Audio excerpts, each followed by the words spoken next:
Hello,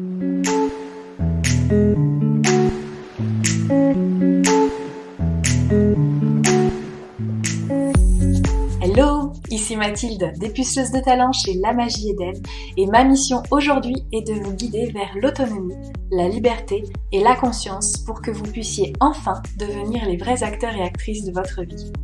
Après des années de travail salarié en tant qu'infirmière, je suis devenue entrepreneur dans le bien-être et la spiritualité et j'aide désormais les personnes à booster leur confiance en elles en leur faisant prendre conscience de leur potentiel illimité. Si vous êtes à la recherche de conseils, d'astuces, de retours d'expérience, de motivation, de partage et d'une bonne dose d'humour et d'amour, vous êtes au bon endroit, que ce soit par pur hasard ou non. Dans ce podcast, seul ou avec mes invités, je vous partage tout ce dont vous avez besoin pour reprendre le lead de votre vie, avoir confiance en vous et redonner du sens à cette vie.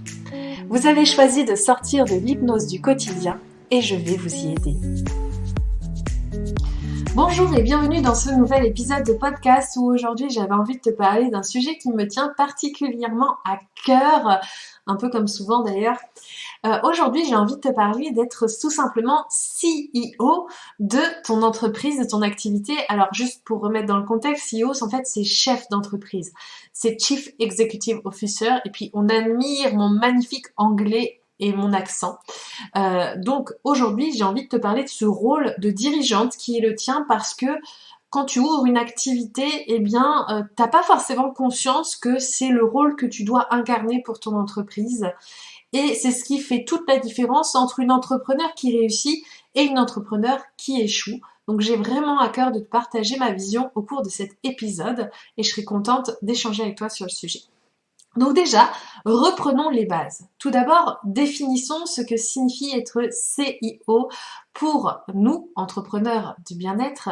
Cela vient bien au-delà de gérer une entreprise. Être chef d'entreprise, c'est être la leader, la visionnaire, la guide de ton entreprise. C'est donc la personne qui va prendre les décisions et qui va tracer son chemin, qui va inspirer sa communauté pour aller vers une version un peu plus belle, une version moins douloureuse de celle d'aujourd'hui. C'est donc la personne qui va diriger aussi son entreprise vers sa vision, sa pleine réalisation. Et bien pour cela, il va falloir poser des étapes, des jalons pour pouvoir y parvenir et faire le nécessaire et se faire aider, si nécessaire plutôt, pour pouvoir y parvenir parce que j'ai bien conscience qu'on ne naît pas entrepreneur, on le devient, même si certains ont la fibre entrepreneuriale plus facile que d'autres. Et que pour pouvoir mettre à bien ses visions, mettre à bien des stratégies en place, il faut avoir une certaine lucidité, une certaine connaissance des choses pour le faire. Mais concrètement, à ton niveau, il y a déjà des choses que tu peux faire. Déjà, c'est une expérience unique qui distingue le fait de travailler dans son entreprise et de travailler sur son entreprise. Travailler dans son entreprise, c'est globalement le rôle que tu fais auprès de ta clientèle quand tu es disponible pour elle, quand tu réponds à ses questions et quand tu lui livres tes services. Mais travailler sur son entreprise, c'est aider son entreprise à aller vers la vision que toi tu désires pour elle par rapport au message que tu véhicules, par rapport aux personnes que tu souhaites aider. Et donc ce sont des temps qui sont distincts et qu'il faut prendre pour pouvoir avancer. Donc déjà, je vais te partager 6 étapes qui vont te permettre d'incarner davantage cette chef d'entreprise que tu es à la fin, vraiment au fond de toi. Et pour pouvoir avancer, on va commencer par la première étape qui est d'abord la vision. La vision va être nécessaire effectivement pour emmener ton entreprise. Il ne s'agit pas juste d'ouvrir une entreprise de massage ou de diététicienne. C'est parce que tu es ambitieuse aussi. C'est vers où tu veux emmener ce début, vers où tu veux emmener ton entreprise. Est-ce que tu veux rester toujours à la posture que tu es aujourd'hui ou est-ce que tu veux voir plus loin où tu as peut-être des personnes qui travaillent pour toi? Est-ce que tu as une vision globale de tout ça? Et puis une fois que tu as cette vision, c'est de calibrer déjà énergétiquement avec cette vision pour pouvoir dès aujourd'hui attirer à toi les opportunités nécessaires à cette calibration énergétique et cette vision. Ensuite, la deuxième chose à faire qui est importante aussi à mon sens, c'est la posture que tu prends. Est-ce que aujourd'hui, quand tu commences à travailler, tu te sens chef d'entreprise ou est-ce que quand tu commences à travailler, tu te sens la petite toi qui va travaillette avec ses clients? Est-ce que tu es vraiment dans cette posture où tu assumes pleinement, genre Quand tu es à un repas de famille, pour toi, tu te définis comme la petite thérapeute ou tu te définis comme la chef d'une entreprise quand on te pose ta question.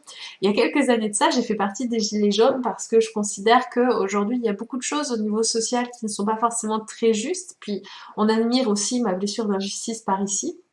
Mais en tout cas, j'ai fait partie de ce mouvement-là, puis j'ai trouvé ça extrêmement riche sur le plan humain. Et à un moment donné, en fait, les journalistes sont venus me voir et ils m'ont demandé quel est votre métier. Et moi, je dis, je suis chef d'entreprise. Parce que oui, je suis chef d'entreprise. Est-ce qu'aujourd'hui, un journaliste, il arrive, il te pose qu'est-ce que tu fais dans la vie, tu te positionnes comme ça, ou est-ce que tu prends une autre position? C'est intéressant, et auquel cas, il va être nécessaire de muscler ta confiance en toi et ta posture entrepreneuriale au travers de ça. Eh bien, l'étape suivante, ce sont les étapes, c'est-à-dire quelles sont les différentes étapes pour pouvoir faire grandir ton entreprise vers la vision que tu désires.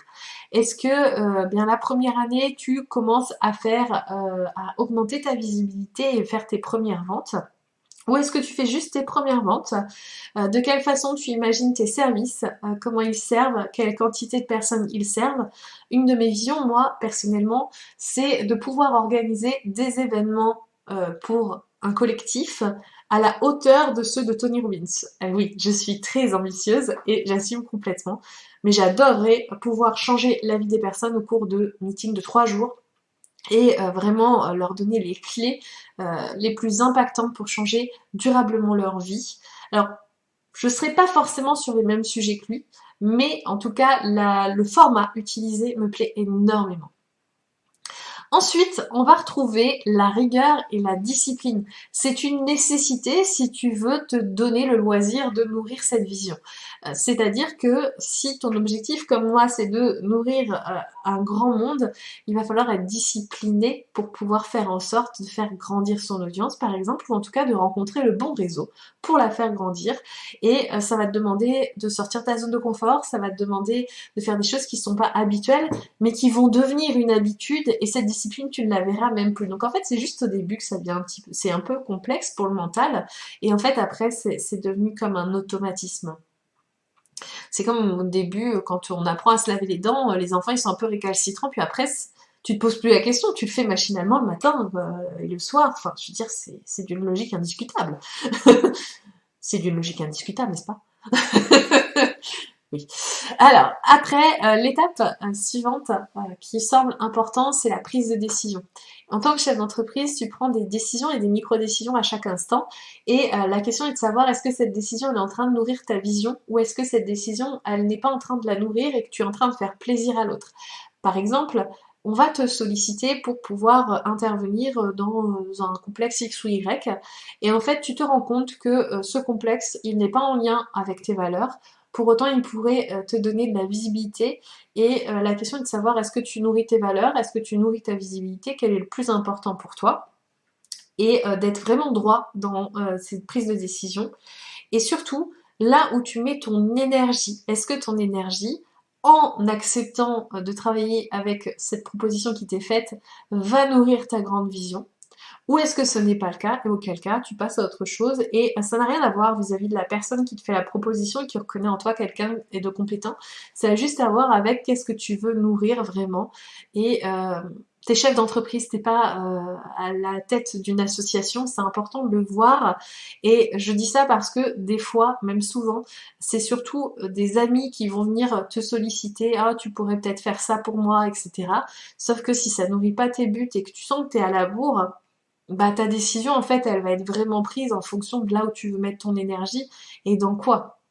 C'est très facile de dire oui à un ami pour pouvoir avoir de la distraction, mais pour pouvoir se remettre en selle et nourrir ses véritables projets, ça peut être compliqué. Est-ce que alors si ton ami te demande ça et puis t'es en rendez-vous client, tu peux facilement dire non, c'est pas possible, puisque tu sais que c'est un impondérable pour toi. En revanche, si tu as un temps juste prévu pour travailler dans ton entreprise par exemple, eh bien enfin sur ton entreprise, eh bien dans ce cas-là, tu vas potentiellement lui dire oui parce que bon, après tout, why not? Bah, c'est pas ça la solution. La solution, c'est de t'organiser différemment pour avoir du temps pour tes proches s'il y a besoin, etc. Et la dernière étape, c'est vraiment l'évaluation. C'est-à-dire que tu as pris des décisions, il y a eu des conséquences, et de ces conséquences, de ces expériences, qu'est-ce que tu peux en tirer? Est-ce que c'est des choses que tu dois faire perdurer? Est-ce que ce sont des choses que tu dois changer, modifier, optimiser aussi, hein, c'est possible, et de faire en sorte finalement que ton process devienne de plus en plus simple, de plus en plus facile et comme une évidence pour pouvoir vraiment upgrader ton entreprise et ta posture de chef d'entreprise au niveau que tu désires véritablement. Donc ça, c'est vraiment plein de choses à mettre en place. Évidemment, ça demande de l'organisation. Évidemment, ça demande de prendre un temps pour toi. Et puis d'ailleurs, c'est mon action pour toi suite à cet épisode, c'est vraiment de te caler un moment dans ton activité, un moment dans ton planning, au moins une fois par semaine, au moins 1 heure, une fois par semaine, plus c'est bien mieux, mais tu fais ce que tu peux, de vraiment te caler ce temps pour travailler sur ton entreprise, non pas dans ton entreprise, pour pouvoir mettre en place des actions à court terme qui nourrissent ton long terme, et non pas juste des actions à court terme qui nourrissent ta fin de mois, parce que ça fait pas tout, et ça te permet pas de prendre les bonnes décisions, ça te permet pas d'être sur la bonne calibration énergétique, et du coup ça repousse ta vision, ça repousse à plus loin, à plus longtemps, et ça peut créer de la frustration, ça peut créer de l'amertume, ça peut créer des tensions aussi au sein du couple parce que tu as projeté une certaine vision et puis aujourd'hui c'est pas le niveau que tu lui donnes. Donc c'est vraiment vraiment important de prendre en considération ces choses-là et de pouvoir mettre les choses en place. Personnellement, si je peux te donner un exemple des choses que je peux faire pour travailler sur mon entreprise, eh bien aujourd'hui il y a certaines tâches que j'ai déjà regardées, observées, que je pouvais automatiser.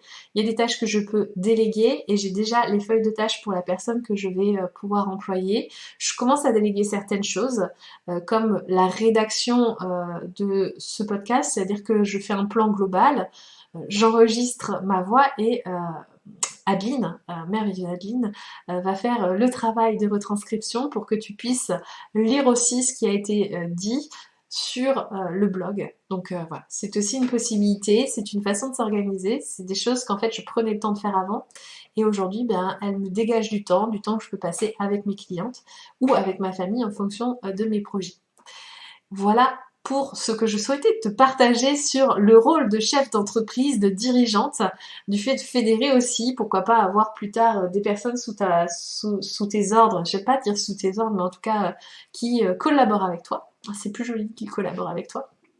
Et surtout pour pouvoir mettre en place tes ambitions dès aujourd'hui, parce que c'est parce que tu commences que tes ambitions sont démesurées, que tu devrais pas leur donner du crédit et du temps. Ça commence dès aujourd'hui, ça commence dès maintenant. Je trouve que c'est une très belle clôture de fin d'épisode de podcast, donc je vais m'arrêter là. J'espère que cela t'a plu et je serais curieuse de savoir en commentaire, en DM, ce que tu as pensé de cet épisode, ce que tu souhaites mettre en place suite à cet épisode. Et si tu penses que ça peut aider une autre entrepreneur ou un autre entrepreneur qui aujourd'hui n'a pas encore réussi à prendre sa place de chef d'entreprise, sens-toi libre de lui partager à tout instant. En attendant, il ne me reste plus qu'à te souhaiter une bonne journée ou une bonne soirée en fonction de l'heure à laquelle tu m'écoutes. Et à te dire à très bientôt.